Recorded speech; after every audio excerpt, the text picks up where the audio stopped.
Ini bisa draft dengan sangat baik Om. Walaupun kalau kita tarik di beberapa season lalu memang win rate first dan secondnya juga sama-sama tinggi. Cuma ya untuk di patch sekarang second pick tuh punya keunggulan tersendiri dalam tanda kutip. Mereka harus terbiasa juga melawan hero-hero yang lumayan on meta nih. Let's say Fanny, Sun Shin dan sebagainya. Jadi dia Cici yang akhirnya menjadi prayo ya untuk dipakai dengan Navi. Karena dengan diambilnya Cici, mereka bisa mainin Baxia gini yang tadi kita bahas. Ya. Apalagi, tadi yang mengagetkan, kenapa mereka nggak ngambil Cici juga gitu loh. Karena mereka sudah nge-ban Uranus, tapi mereka nggak prayo buat ngambil. Karena Iya. dengan mereka tadi mengamankan Lancelot untuk di awal ya Om ya. Langsung tidak tertebak tadi mau kemana itu arahnya. Sekarang beda lagi nih. Karena bukan Lancelot, bisa jadi Lancelot diambil. Karena bukan ternyata. Wah, Bahkan Lancelotnya ditawarin loh Om. Dan menurutku Assassin ketemu dengan Arlott sakit banget ya di early game ya. Zoning dari Arlott dengan satu Fury Hammer atau bahkan full defense item juga itu tetap menyakitkan dari user Assassin. Tapi Gatot Kaca yang dipilih bersama dengan siapa dulu nih sekarang? Main Assassin kan sudah ada Arlott nih. Karena bicara soal head to head di laning phase ya berjumpa dengan Cici juga. Arlott sebenarnya masih cukup strong bisa dibilang. Tapi Arlott di sini maksudnya kategori masih flex. Karena kemungkinan juga masih bisa dipergunakan sebagai roamer ya. Gimana kalau Baxia nih? Masih open juga kan Baxianya. XP-nya udah ada damage. Tapi ternyata wow, ini power pick seperti dari Ukir ya. Karena Selena sebenarnya tuh di luar radar. Dan oh iya, by the way ada combo yang enak juga. Gatot Kaca Selena, Unbreakable, punya range yang lumayan jauh. Dan efek count-nya itu cukup ngebeli waktu sampai row dari Selenanya ini melesat.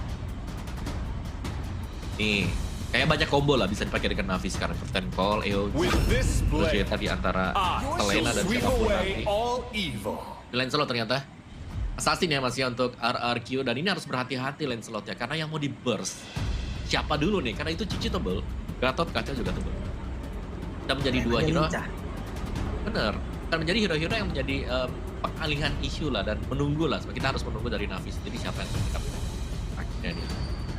Oke. Sementara Ben di fase yang kedua mungkin mulai target RRQ. Dia bisa tutupin dulu nih jungle-junglenya yang nggak enak mungkin match up sama Lancelot. Salah satunya gue bisa bilang Assassin enak untuk lawan Lancelot. Joy, dia punya dash yang banyak juga, menghindari Tone Rose, menghindari Phantom Execution. Itu kayak hal yang lumayan mudah lah gitu Joy. Tapi ternyata Fredrin, jungle tank yang gak lepas ya, gak lekang oleh masa. Ya, dan bahkan respectnya untuk Moskov yang menjadi MVP di game yang pertama tadi tidak tersentuh sama sekali juga dari masih ada Hayabusa kalau mau mengambil resiko sedikit buat Navi, karena Hayabusa bisa melompat untuk mencari Parsha ya. Tapi resikonya pasti ketempel dengan Arlott ketika progres untuk mendapatkan turtle ini akan sangat menyulitkan dia. Jadi kalau mau ban satu tank jungler lagi ya menurutku Baxia pun masih oke ya kalau memang Navi akan bergantung terhadap mereka nanti. Tetap ya kita bahas tadi di game pertama Fredrin apabila ada Lancelot, tapi RRQ langsung respon cepat nih Om. Keluarnya di game yang kedua mereka ambil Lancelot, mereka ban langsung ke Fredrin ya. Hayabusa juga yang di-ban ya. Kita kan siapa nih kalau kita bicara yang lain lagi nih ya. Selain daripada Hayabusa ya Guinevere udah oke lah kalau memang habis kena hotfix yang kemarin dengan pasif 3 kali hit langsung bisa penuh. Itu juga enak tau. Kalau misalkan ngomongin Guinevere ya, setupnya tuh jadi lebih gampang. Even dari special migrationnya miss, dia tetap akan bisa maju. Tapi band terakhirnya nggak kalah bagus, Grok ya, sempat debut kemarin kan di MPL dipakai sama Ido, itu langsung di ban juga. Sementara Arif kayaknya memang ketika ada Lancelot di jungle, pasangannya ini sama Arif enak banget ya. Tapi bener sih, Joy lumayan enak nih untuk bisa langsung tabrak-tabrak belakang juga kan, nyari Parsha-nya ada di Aritnya juga mungkin, dan Granger untuk bermain sedikit lebih safety ya. Tapi resiko nggak sih Om ini ada mereka mengambil Joy tapi tepat di seberangnya itu udah ada Arlott loh. Kita tahu bagaimana Joy yang sekarang kan tidak ada imunitas kehitaman dulu lagi. Dia masuk jadi kipas gimana nasibnya? Ya, dan bahkan last pick dari RRQ nih ya. Bahkan sekarang Tigreal lagi. Gimana? Sulit nggak sih ini? Harus timing masuknya pas banget sih kalau sampai ada miss timing atau putus nanti dari Return of J pasti bakal bahaya. Bahkan kalau gue ngeliatnya resiko nih. Gue ngeliatnya gini sih, mungkin kalau untuk Joy-nya ya, jadi dia bener-bener akan ngincer backline-nya only, ngincer Parsha, ngincer Harriet, paksa gimana Tigreal-nya nggak buka duluan tapi ngejaga. Nah, ketika momen Tigreal ngejaga, Cici, Granger, dan Gatot Kaca makan depan, itu enak banget. Tapi kita lihat sesaat lagi nih akan seperti apa lagi pertandingan di kit yang kedua. Apakah ini akan berakhir atau memang disamakan dulu kedudukannya oleh Navi. Jadi langsung saja game yang kedua kita berangkat menuju ke Land of Down. Karena Land of Down lah yang akan menjadi saksi bagi game kedua kita. RRQ di game pertama tampil dengan sangat-sangat baik, tapi reset dulu. Sekarang tukeran kan, Assassin Lancelot dipegang teman-teman dari RRQ. Ya, dan ya kita harus melihat sebenarnya untuk tempo permainan dari Selena itu sendiri kan, kita tadi hero yang lumayan serem, apalagi kalau sampai mendapatkan kesempatan snowball yang harus dilakukan dari Navi. Apakah mereka sanggup untuk membuat skenario di mana Ukir bisa snowball dengan Selena aja atau minimal dapetin first blood di bawah. Tapi kalau gue tambahin dikit loh, kalau Selena itu serem dalam tanda kutip kalau round-nya kena. Nah, kalau misalkan nggak kena itu juga agak susah loh, karena deliver damage Selena dia by range. Yap. Tapi ini adalah set talent emblemnya yang memang sudah digunakan oleh masing-masing. Lumayan sadar sih ya dengan Mage Emblem dan juga Rapture untuk jungler dan juga mid ya, Ukir dan juga bersama dengan Andoriu. Builder's Blessing pasti dipakai untuk bisa membuat Selena ini lebih mobile lagi, mobilitas tinggi untuk bergerak entah ke EXP nanti atau bahkan ke offlane. Sedangkan ternyata ada Festival of Blood yang dipakai oleh Shive agak sedikit berbeda defense. Nah, Ya, dia nyari sustain landingnya kan. Sementara untuk dari Tigreal-nya Indok nih seperti biasa nih, klasik dari Indok, pull yourself together. Dia bisa flicker dengan lebih cepat nanti, apalagi kalau dapetin stack Indok. Gue sakit banget di dok. Wow, Dok masih berhasil selamat di dok untuk kali ini. Sekarang Andoriu masih stay dari tersebut dalam bisa olahraga connect. Zunes jadi korban. Masuk dari titik buta tadi, row yang hadir dari bagian belakang, nggak expect pastinya dari Zunes. Pas banget juga momennya di mana termuncul Sonavi. Mereka akan setup lebih cepat. Ya, dan mereka berhasil harusnya untuk bisa mendapatkan arah satu tempel yang pertama dengan tadi serap dadakan. Oke, kalau ada Selena serap dadakan aja, siap aja pokoknya. ya. Apalagi tadi tumbangnya juga hampir di menit yang kedua ya, jadi tidak ada kesempatan ada musuhnya bisa join lagi sehingga Turtle emang harus diberikan. Dan itu Selena sangat cepat untuk bisa membantu pengambilan dari Turtle juga. Dan audience prediction kita ternyata jatuh ke tangan RRQ nih ya untuk prediction di game yang kedua. 76%. Oh, mungkin karena dampak dari game pertama Om, RRQ mendominasi habis kan. Jadi ya pool dari suaranya juga akan berpindah. Cuma yang kedua dipikir Selenanya juga boleh-boleh nih. Dia selalu bisa melepaskan arrow dari titik-titik buta pemain-pemain RRQ loh. Contohnya kayak tadi dari belakang, dari area RRQ-nya sendiri yang nggak akan expect akan ada Absolro di bagian sana. Dan ketika ada Selena, mid-nya ini enak banget Om. Mereka menang kiri kanan. Mid control ya, kita lihat sekarang juga bagaimana trappingnya untuk membuka vision juga. Dan lihat betapa akhirnya dari pemain-pemain RRQ harus ngambilin trapnya juga selain daripada harus bisa menghindari arrow yang dilepaskan dengan Ukir. Yap, Idok udah level 4, Idok siap untuk bisa menyedot siapapun nantinya ya. Dengan satu implosion yang emang dia miliki, tapi si V masih stay, masih nyaman, aman, tentram, damai di dalam landing yang dia punya. Kayaknya ditahan aja sih implosionnya kalau memang nggak dapetin momen untuk makan kena banyak ya. Kayaknya begini nih. Yap, Zunes pada lain, Zunes berhasil kah? Tapi satu terakhir, Zunes selamat. Wow, Zunes permainan yang cukup baik tadi ya. Timing puncher yang sangat-sangat perfect membuat dia nggak tumbang sama sekali. Tapi baru lagi nih Om, bukan Genius One, bukan Starlium, tapi Concentrate Om. Iya. Atau ngincer untuk lifesteal ternyata nih.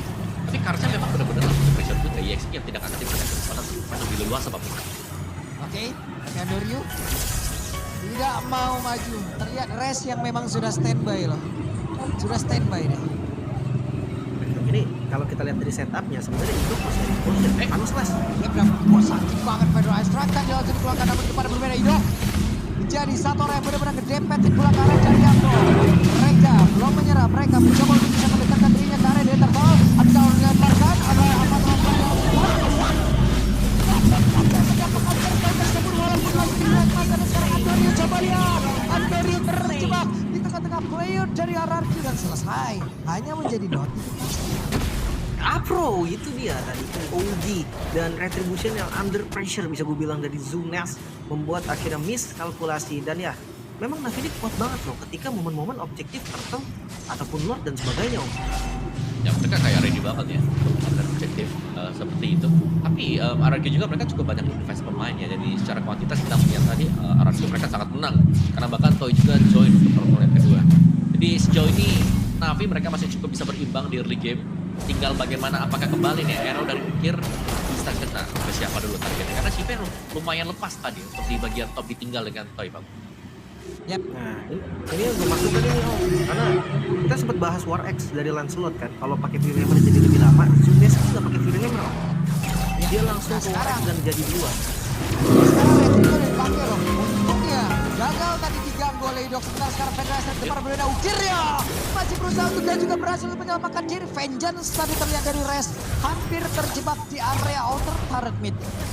Masih ada flicker tapi ya mau nggak mau harus dikeluarkan juga dan sekarang lihat gempuran dari RRQ menuju ke arah Goblin. Yap, Steve tertekan, Steve dalam bahaya. Steve benar-benar disambangi oleh dua player sekaligus. Zaman Kursi tadi terlihat di area dari gold lane. Namun nggak ada korban sama sekali ya. Bahkan sekarang lihat dari RRQ mereka mau motion mapnya. Yap. Tarik lagi walaupun nggak ada korban. Oke, Zunes, 1v1 situation, Phantom Execution kembali lagi menuju ke area aman dari Zunes. Ini match up yang cukup ini ya. Dengan tempo pengambilan objektif saja. Ya kalau kita lihat semuanya coba untuk dimainkan dengan RRQ. Karena Shiva-nya memang di pressure, bahkan untuk top turretnya harus hilang sekarang bagi Navi. Tapi setup turtle, ini mungkin yang diincar dengan Navi adalah menang di turtle, 3 turtle. So far, Ya. sudah di 2 dan incar untuk Karena 3 ada Abyssal Trap juga tadi langsung dikeluarkan. Sementara sekarang di area tengah coba lihat Zunes. Hampir saja. Tapi tidak ada lagi Tonros dan berhasil solo kill tadi dari Andoryu. Zunes harus merasakan akibatnya. Bahkan final slash terlihat tadi di area dari Pada sekarang kayaknya sudah join dalam pertempuran PDS lagi kombinasikan dengan Zaman Wars. Tarsia pun masih berhasil selamat tapi tidak untuk waktu yang lama. Apro gagal untuk bisa melindungi. Sementara Ukir masih ngeker dari kejauhan. Itu dia Rins yang dapetin free hitnya. Dan sebelumnya juga ada momen yang gue bahas di mana Rhythm of Joy bisa mengejar Idok. Oke, Idok sekarang coba lihat Restnya pun terjebak. Restnya diambil Abyssal Arrow-nya connect karena Rins mau tidak mau Purify digunakan. Masih aman dan sekarang lihat turtle-nya gak akan dilepas walaupun pressure dan Idok pun visionnya tetap terbuka dan RRQ bisa contest kali ini. Yang sekarang pertempuran yang kembali terjadi, Apro-nya sempat juga bisa mengeluarkan apa lompat connect dari arah dua player, tapi sekarang Apro-nya malah langsung menghilang. Turtle belum jadi milik siapapun. Zaman Force mungkin setelah lagi akan selesai impact-nya. Tapi turtle-nya berhasil diamankan oleh Zunes. Rins yang berhasil untuk kabur. Andori untuk bisa mengejar tadi ke arah dari Toy, di mana Toy-nya sekarang masih berjuang untuk bisa menyelamatkan dirinya satu terakhir, tapi Toy gagal untuk bisa kabur. Kejar Rest mendadak hadir. Andori down. Timing flicker yang begitu baik dari Rest karena pertukarannya terhadap Andor ini. Dan lihat pergerakan Zunes cepet banget, dia langsung clear ambil orange buff-nya. Bahkan bawahnya pun dikontrol. Walaupun hati-hati Ikar sakit juga nih. What? Waduh, dia connect dengan Zunes. Spear of Destruction di game yang pertama dibalaskan dengan Abyssal Arrow yang mengenai juga ke arah junglernya. Jauh loh itu tadi. Tapi ini lumayan sakit juga ya ternyata untuk Karcha sendiri yang sanggup untuk head to head berhadapan dengan Assassin, berhadapan dengan Lancelot yang sudah ada di level 10 juga. 3 kali tumbang untuk Zunes. Dari gold gap-nya sudah mulai bisa dikejar juga tadi ya. Mungkin agak sedikit timpang tapi sudah mulai bisa dikejar. Berkat pastinya Selena ini dari Abyssal Arrow yang bisa connect secara terus juga. Dan bahkan mereka punya badan yang rela untuk tumbang Apro juga. Jadi lama pastinya progres untuk mengembangkan Apro. Dan Karsnya sudah mulai bisa mengganggu hero-hero. Terlepas dari part tank, bahkan untuk Assassin sendiri itu dia bisa biasa sekali. Jadi untuk Farlane pun masih belum ada tindak dengan panjang ya.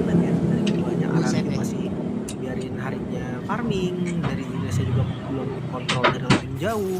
Dan gue rasa memang akan ada tim di arah mid. Siapapun yang ngebongkar mid duluan, mereka akan lebih untung. Yap. Apalagi dengan menggunakan Selena kayak begini ya, ofensif bagus banget, tapi sekarang Idok kurang ke kiri sedikit tadi Idok ya. Kiri dikit Anginnya kedorong dong tadi. tadi. Anginnya kena. Wush, udah kena tadi. Anginnya udah berasa ya. Tapi itu dia. Tigreal dari Idok ini salah satu power pick juga loh. Jangan salah. Mereka sering banget mendapatkan kemenangan ketika Idok yang pakai Heresis entah itu untuk backup ataupun untuk offense. Kita melihat mungkin dari Karcha sendiri hanya akan menunggu dulu kira ada explosion yang mungkin bisa tercipta juga, jadi dia baru bisa masuk nanti Om. Yap. Oke. Sejauh ini masih standby semuanya, masih cukup adem ayem loh. Slow dulu tapi Idok ketahuan, Idok terlihat. Ini nggak boleh digerak sih. Sebentar aja berhenti gerak, tiba-tiba ukir udah ngelepas row-nya nih, ngedekat entah kenapa ya, kalau Goldman itu lebih sering kena, lebih sering ngedeketin ke row. Niatnya tuh pengen kabur sebenarnya, gue juga tahu niatnya mau ngindarin, tapi malah ngedeket. Biasanya kayak gitu tuh kejadiannya, entah Goldman, entah jungle. Tapi kalau jungle tank enggak, jungle assassin aja nih spesifik. Itu kayak ini ya, teori-teori hipnotis ya, sama kayak Franco juga kan biasanya. Tapi ya ini ada Lord yang Lord yang keluar yang memang masih jadi tarik ulur lah ya untuk Navi juga. Kamu ngeliatnya sekarang Navi kayak mereka strong banget di div. Ukir, sampai flicker loh dia. Ya. Dia pakai flickernya untuk kabur, dan itu jadi satu informasi yang lebih mahal. Gue kalau udah denger flicker ya, entah kenapa di kepala gue langsung ada Rinsu yang flicker. Masalahnya Rinsnya Purify nih, Li. Makanya itu yang bikin gue kayak udah kehipnotis gitu loh. Rins itu sering banget pakai flicker ke depan soalnya kan. Apakah Rins akan menjadi duta flicker, Lim? Duta flicker kan? Hampir. Oke, kembali lagi Andorio berhasil ditangkap oleh dua player dan ini menjadi kerugian yang sangat besar. Mau tidak mau, Lord yang pertama, apa yang akan terjadi? Bisakah mereka untuk mengganggu pemain dari Ararkiu bisa mengamankan darah dari Lord tersebut? Tapi 4 melawan 5, sementara Navi nggak akan berhenti, nggak akan kasih Lord ini secara free. Mereka mau tetap kontes. Yap, 15 detik lagi. Masih ada waktu yang cukup panjang untuk Anarki. Bisa mendapatkan darah Lord tersebut, tapi Lordnya kereset. Resnya berusaha untuk bisa maju. Garcia menyisakan sedikit SP kembali. Tapi Federalized Rex sudah terlihat. Lordnya harusnya berhasil diamankan dan Sunes berhasil mengambil Lord tersebut. Tadi mereka nungguin cooldown dari Red Richard dulu. Waduh, karena 2 orang tapi belum begitu berasa. Bahkan sekarang dibalikin kah? Res, final slash terkena tadi ke arah satu player, tapi Resnya berhasil mundur untuk Afro-nya menghilang. Sebuah follow damage yang begitu baik. Bahkan ada satu lagi singkat Ember tadi dari Idok mendorong mundur, masuk ke dalam satu tertarik, tapi malah Idok yang benar harus menghilang. Idok dari sekian banyak pertempuran yang terjadi, Idok fokus untuk menangkap CV di bagian belakang dengan informasi tidak ada purify.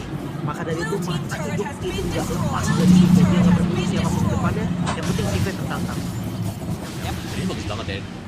Kayak ngebuang flicker pun tapi yang tumbang itu opsi ya Bang. Bagaimana lagi? Waduh, oke. Sekarang Res, balik lagi. Iya, makan lele dulu lah sampai jalan. Cuma tiba-tiba terjadi di luar, lokasinya berbeda loh. Midnya tadi ada pressure dari Andorio, atasnya pun lagi didorong oleh teman-teman dari Ararkiu. Ini penguasaan mid harus benar-benar jeli nih untuk keduanya. Tergantung sebenarnya dari Andorio, jangan sampai juga dia kembali terpick off ya kan. Tadi sayang banget ketika dia lagi ada di bagian topnya, ternyata dia di-game juga dengan dua pemain sekaligus kan. Tapi untuk real time victory rate-nya ya masih lebih besar kepada RRQ, 69%. Angka yang bisa kita bilang cukup signifikan ya, hampir mendekati, bahkan sudah melewati 70% sekarang. 71% untuk RRQ.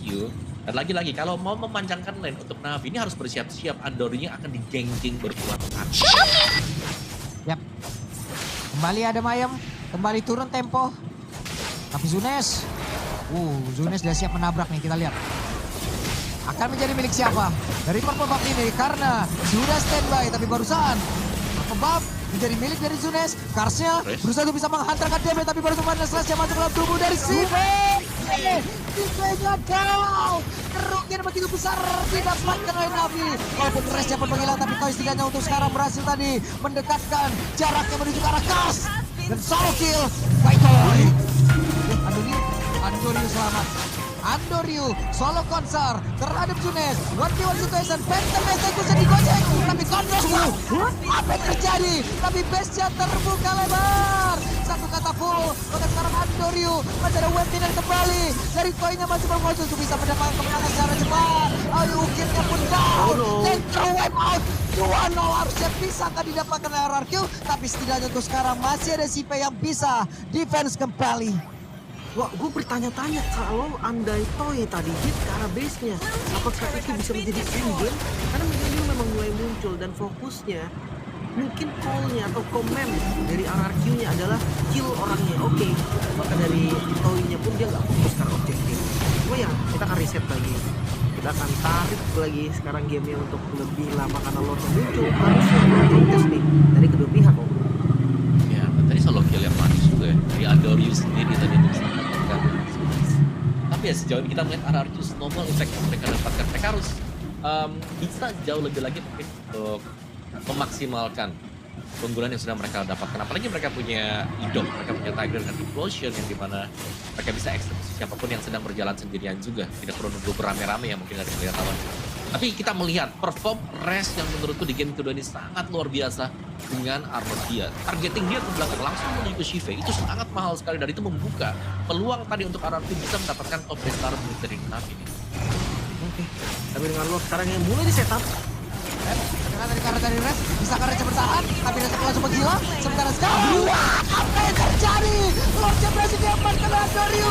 Apronya pun menghilang, sementara Toy-nya masih menari, tapi tidak untuk waktu yang lama. Toy-nya berhasil langsung dilumpuhkan dengan sangat cepat. Idok tertinggal, ada satu Tonros tadi dari Zunes guna untuk bisa mengcover pergerakan. Andoriu save the day kali ini ya. Kita tahu Navi tadi mereka under pressure banget. Tapi ya ketika retribution dari Andoriu menang dapetin Lordnya, seenggaknya Navi punya nafas yang lebih panjang. Walaupun gue rasa Lordnya juga nih akan lumayan free. Mungkin enggak, Kars udah mulai mengawal. Waduh, Karsnya sudah mulai mendekat. Karsnya mau ngejar kah? Enggak ternyata, karena mereka pun kehilangan 3 player dan itu pun harus ditunggu. Tetap jadi Lord yang free sebenarnya Om. Nah, tapi itu minimal sangat banyak time juga ya. Dan kalau kita lihat dari replaynya Rest yang ternyata harus terkena Abyssal Arrow tadi dan di instant pick off secara langsung. Dan sementara untuk lini belakangnya diganggu ya. Karena ada Andoriu juga yang masuk lewat belakang tadi.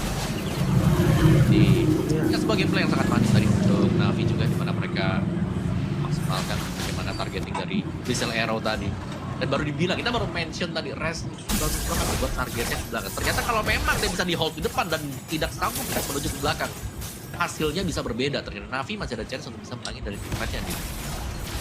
Makanya nih, pokoknya mata di Andoriu deh. Gue ngerasa Idok nih, kalau memang dia susah untuk masuk belakang ya, kenapa nggak coba untuk nge-backup aja Om? Dia bisa untuk nempel ke arah Zunes loh, nunggu Andoriu masuk dan Andoriu. Licin. Selamat loh. Dia Andoriu ya. Licin banget nih.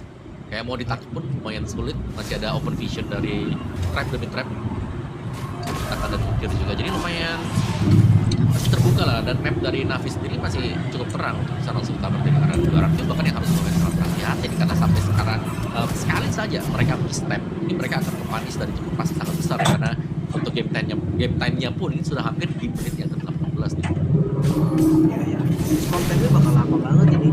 Dan gue roundnya balik lagi. Yap. Res masih berhasil pergi. Res sebentar. Wow, Zunes. Sekarang tadi terlihat Phantom Execution. Masih ada Tonros. Namun sekarang waktunya untuk Toyka bergiliran ke mereka. Tapi Idok masuk flicker implosion begitu baik. Dan ini yang kombinasi yang langsung diluncurkan langsung saja. Mereka mendapatkan 3 player dari Navi. Sebuah hal yang betul luar biasa dari Idok. Tanpa mengeluarkan Purify, Toy masih ready untuk team fight. Rins masih ready untuk team fight. Dan karena Lord belum ada. Andoriu, tangkap. Loh. Andoriu, apa yang terjadi? Menjadi penyanyi solo di atas tersebut. Tapi Rins berusaha untuk bisa mengganggu. Namun, untuk sekarang harus merasakan akibatnya. Federal Strike dikeluarkan, tapi masih digocek dan tidak. This is Rins dan game yang